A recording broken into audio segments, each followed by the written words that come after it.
Hello ladies and gentlemen, and welcome back to the Common Sense Crypto channel. As with you always, this is Rich doing another video today on XRP. So I hope you're all having a wonderful day today wherever you are in this great world. We're going to talk about XRP. I'm going to start with this. XRP holds gains when almost the whole market turns red. That's big because it shows XRP is holding up against the rest of the market. Bank of England's Bailey message to funds: if you got 3 days left and then crash, that's not good because a lot of people's pensions are in there. And they did the same thing with Bear Stearns here in the US. We don't plan on being here on Sunday night like we were last night. You've got the weekend to deal with JP Morgan or anyone else you can find. But if you're not done by Monday, we're pulling the plug. So if you still think that the Bank of England's messing around, you're absolutely wrong. They are going to do this.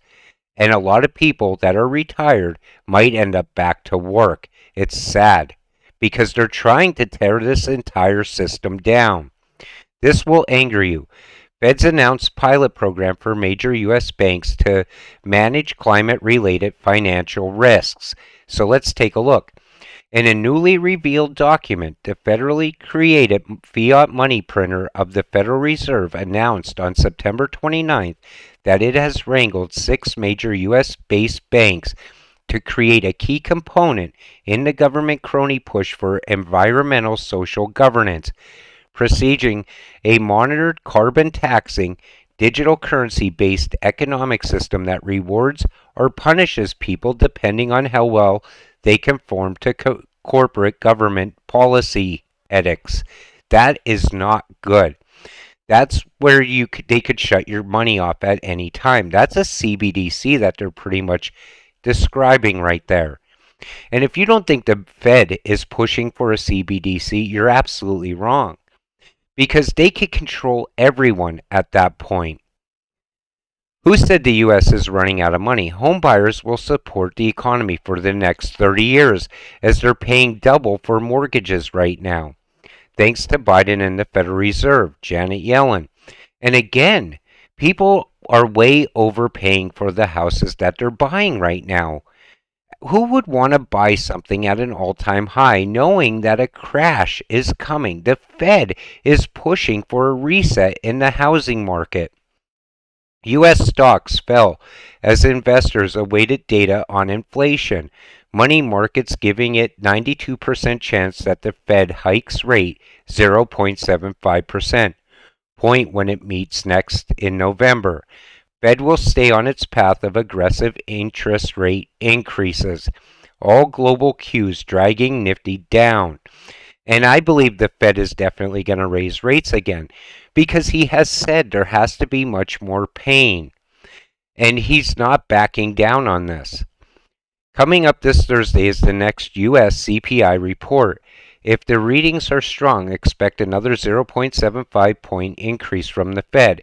Increasing rates are rapidly rising faster than any other time in history. And that's the thing.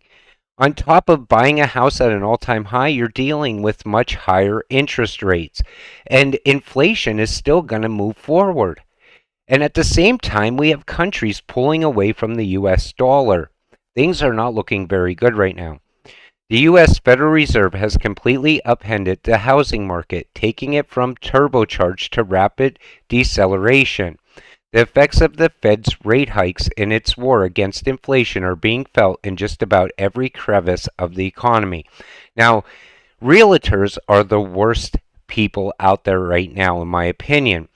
They're pushing these young people that don't know any better into a very expensive house that most likely they can't afford.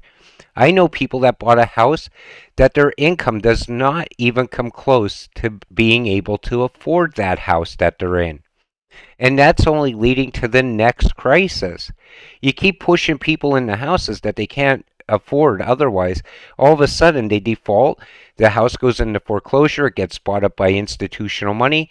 And eventually, every single house in the entire country will be owned by institutional money. All leading us into, you will own nothing and you will be happy. India to buy 200 tons of gold at discounted price from UAE. India, China, along with other BRICS nations, are buying gold like never before for months while dumping the US dollar. Big steps towards de-dollarization. This is happening. There's so many people out there saying, oh, the BRICS aren't going to get one over on the US. I've heard that from so many people because I'm trying to explain to them, listen, now's your chance to change your life. Buy into crypto before it's too late. Buy some XRP because that's the only thing that's going to save you when all of this comes crashing down is the fact that you're an XRP holder. You can get rich from all of this. BRICS in the New World Energy Order, hedging in oil geopolitics and politics. And that's the thing. They're going after energy at the same time. So they're trying to crush the US dollar plus take control of energy. This is not looking good. And it's happening and no one is really talking about it. Saudi Arabia defied US warnings ahead of OPEC plus production cut. So think about it.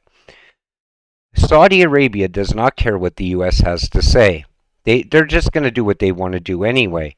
I keep hearing on the news how we're sanctioning them. We're going to do this to them. We're going to hurt them somehow, some way. We're going to crush Saudi Arabia.